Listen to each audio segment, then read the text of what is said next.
नमस्कार मित्रों, मैं आर के तिवारी आपका बहुत बहुत स्वागत करता हूं इस नए वीडियो सेशन में, जिसमें हम आज चर्चा करेंगे CGPSC ACF रेंजर एग्ज़ाम 2020 के कट ऑफ के बारे में।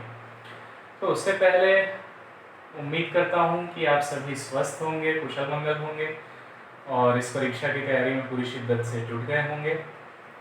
तो जब भी बात कट ऑफ की आती है तो आप लोग पढ़ते समय बीच में दिन भर में एक ना एक बार ख्याल ज़रूर आता है कि कट ऑफ क्या जा सकता है इस बार, और ख्याल क्या कभी कभी डर पैदा करता है इस चीज़ का। तो आप कई जगह पर सर्च करते हैं कि कट ऑफ इस बार का कितना जा सकता है, फिर कोई आपको बताता है 400, कोई बताता है 380, कोई बताता है 370, और आप धीरे धीरे धीरे धीरे उस पर भरोसा करना शुरू कर देते हैं।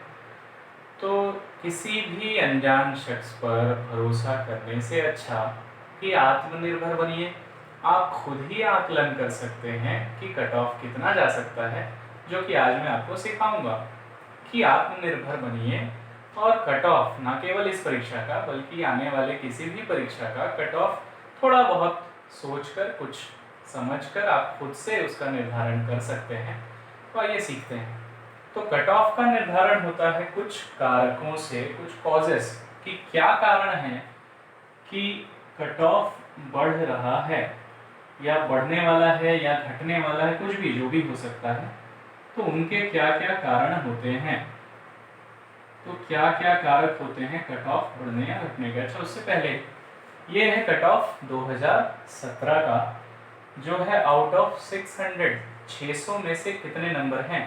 क्योंकि इंटरव्यू के नंबर से अभी आपको मतलब नहीं है, सिर्फ पेपर 1 और पेपर 2 के नंबर से मतलब है, क्योंकि उसके बाद की बात है इंटरव्यू। तो अभी अपन को ये डिसाइड करना है कि जिस दिन आप परीक्षा में बैठेंगे तो कहाँ पर आपको रुकना है। CGPSC प्री में बहुत से लोगों के साथ ऐसा हुआ कि 65 से 70 सवाल बड़े अच्छे से आ रहे थे, लेकिन वो रुक नहीं पाए, सोचे कि पेपर इजी है और बढ़ते चले गए, जिसका खामियाजा भुगतना पड़ा। तो आपको ये डिसाइड करना बहुत ज़्यादा ज़रूरी होता है कि कहाँ पर रुकना है, कितने सवाल हमको आ रहे हैं तो हम रुक जाएं, उसके आगे बेवजह सॉल्व ना करें परीक्षा। तो इसलिए कट ऑफ का अंदाज़ा लगाना बहुत ही ज़्यादा ज़रूरी हो जाता है। तो ये पिछले साल का जो कट ऑफ था, ये है अनरिजर्व का, OBC, SC और ST। M और F से मतलब है मेल और फीमेल। तो आपका जो भी कैटेगरी है आप सिर्फ उससे मतलब रखिए, बाकी ज़्यादा घबराने की ज़रूरत नहीं है। अब इसके बाद आते हैं हम लोग अपने कारक पे, कि कौन कौन से कारक हैं जो कि कट ऑफ को निर्धारित करेंगे इस बार। तो सबसे पहला कारक जो नजर आता है, पिछले बार परीक्षा कितने ऑप्शन की थी, 5 ऑप्शन, इस बार 4 ऑप्शन। तो जब ऑप्शन कम होगा तो कट ऑफ क्या होगा, कोई भी बता सकता है। जब ऑप्शन कम हो गया तो तुक्का मारना आसान हो जाएगा, तुक्का मारना आसान हो जाएगा तो कट ऑफ बढ़ेगा। कितना बढ़ सकता है, मान लेते हैं कि लगभग लगभग 20 नंबर ये बढ़ाएगा। Complete overall complete total marks में कितना बढ़ा देगा, 20 नंबर। इसका श्रेय 20 नंबर बढ़ाने का श्रेय किसको जाता है, 4 ऑप्शन को। दूसरा कारक देखते हैं। तो जो दूसरा कारक है वो है नंबर ऑफ पोस्ट। तो नंबर ऑफ पोस्ट पिछले बार कितना था, पोस्ट की संख्या पिछले बार थी 59, इस बार बढ़ के कितनी हो गई है, 178। तो पोस्ट के बढ़ने से क्या होगा, कट ऑफ कम होगा। तो इसको मान लेते हैं कि इसका श्रेय जो है -20 करने का श्रेय किसको जाता है, नंबर ऑफ पोस्ट को। तीसरा एक कारण देखते हैं, बड़ा ही महत्वपूर्ण कारण है, CGPSC का जो अभी प्री हुआ 2019 उसका रिकॉर्ड। तो ये जो विगत परीक्षा हुई, तो ये भी एक चीज़ सोचने पर मजबूर करती है कि कट ऑफ बढ़ता जा रहा है। क्यों बढ़ता जा रहा है, पुराने खिलाड़ी वहीं के वहीं हैं, रिटायरमेंट ले नहीं रहे हैं, और हर साल नए खिलाड़ियों की एंट्री होती जा रही है, तो बिल्कुल बढ़ेगा कट ऑफ। और इसके बारे में एक वीडियो मैं अलग से बनाऊंगा, इस कट ऑफ की, CGPSC प्री का कट ऑफ क्यों बढ़ता जा रहा है। तो सब्सक्राइब किए रहिएगा, आगे आने वाले समय में आपको पता चलते रहेगा, कुछ काम की जानकारियाँ जो भी आती रहेंगी। तो CGPSC प्री 2019 का जो रिकॉर्ड है उसको मद्देनज़र रखते हुए वो भी एक कारक है कि 20 नंबर बढ़ेगा इस बार का कट ऑफ। चौथा एक कारक देखते हैं, लॉकडाउन। ये क्यों कारक हो गया? लॉकडाउन कारक इसलिए है कि जब से लॉकडाउन हुआ सभी अपने घर में आराम से बैठे हैं, सभी मोबाइल में एक्टिव हैं और कोई काम ही नहीं है करने को। अब इसके बाद सारे स्टूडेंट जो कि इस परीक्षा में अप्लाई कर सकते हैं, हमारे राज्य के और हमारे पड़ोसी राज्य के भी जहाँ पर कोई नोटिफिकेशन नहीं आया है, तो सभी अवेयर हैं इस बात से, इस परीक्षा से। तो ज़्यादा से ज़्यादा संख्या में फॉर्म इसके भरे जाएंगे और इस वजह से भी कट ऑफ बढ़ेगा। एक और चीज़ देखते हैं,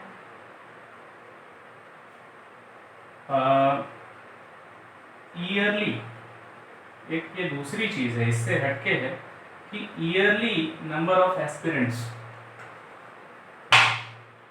yearly increase in number of aspirants.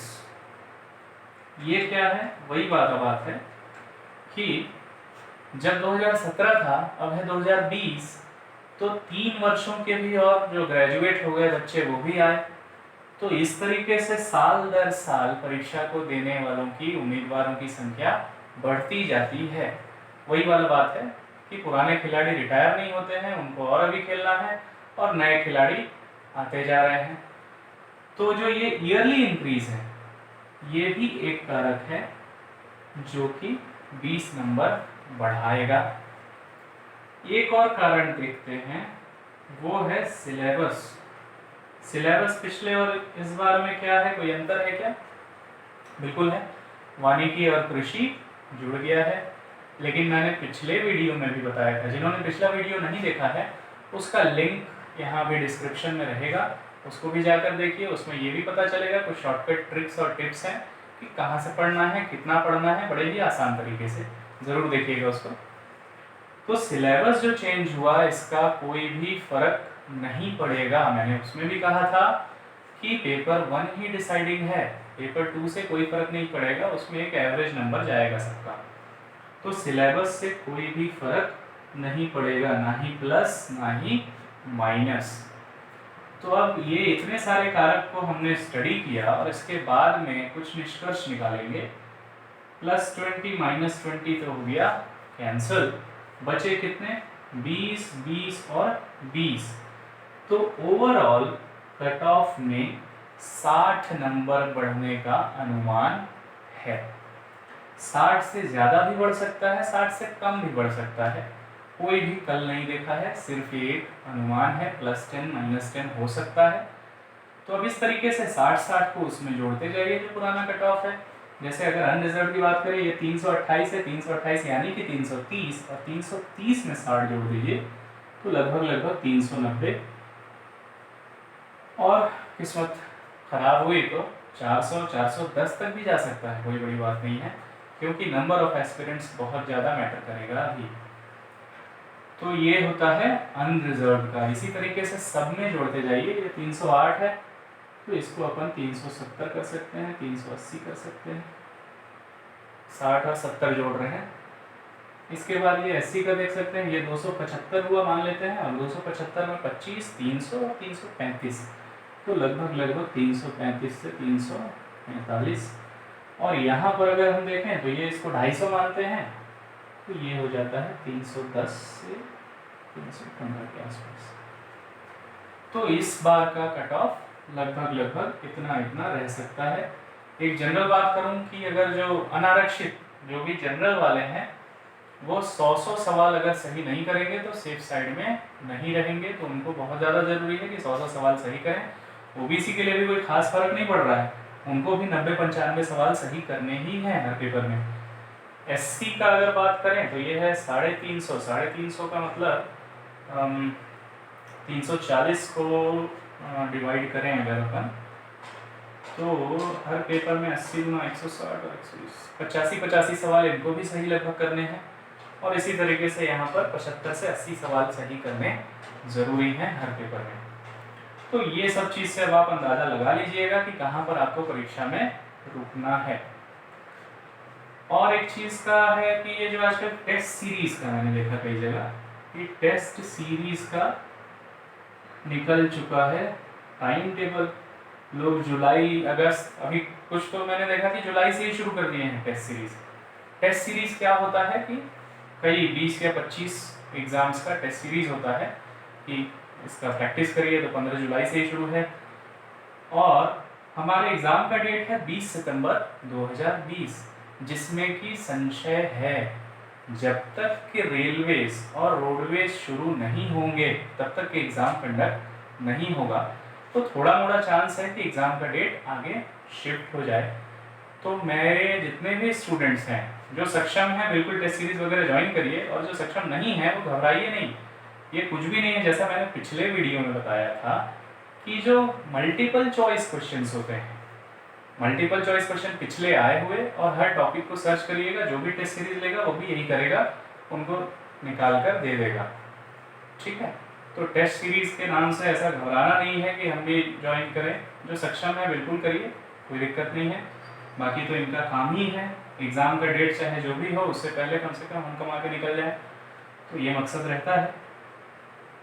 तो इसके बाद एक और चीज़ कि जो अगले आने वाले मेरे वीडियोस होंगे वो रहेंगे डिप्रेशन को मेकओवर करने के ऊपर, कि आप पढ़िए, बिल्कुल निश्चिंत होकर पढ़िए, परीक्षा ही है, कोई दिक्कत नहीं है, होगा बड़ी अच्छी बात है, नहीं हुआ तो उसके बाद भी plan A, plan B, plan C, कई सारे प्लान हैं, किसी को भी डिप्रेस होने की ज़रूरत नहीं है। तो डिप्रेशन पे आने वाले टाइम में मेरे कई जो आने वाले वीडियोस होंगे वो डिप्रेशन से उबरने के वीडियोस होंगे। तो जिनको भी देखना चाहते हैं, जो भी देखना चाहते हैं, सब्सक्राइब कर लीजिए, बेल आइकन दबा लीजिए। और सब्सक्राइब करने का मन नहीं है तो कम से कम 4 शेयर करिए इसको, जिसके भी काम आ सकता है। जो ग्रामीण बच्चे हैं उन तक ज़रूर शेयर करिएगा। मेरे पिछले वीडियो में मैंने कहा था कि मेरा जितना भी एफर्ट होता है वो ग्रामीण बच्चों के लिए ज़्यादातर होता है। तो बिल्कुल आराम से पढ़ाई करिए। All the very best for the exam. मिलते हैं अगले वीडियो में। Thank you.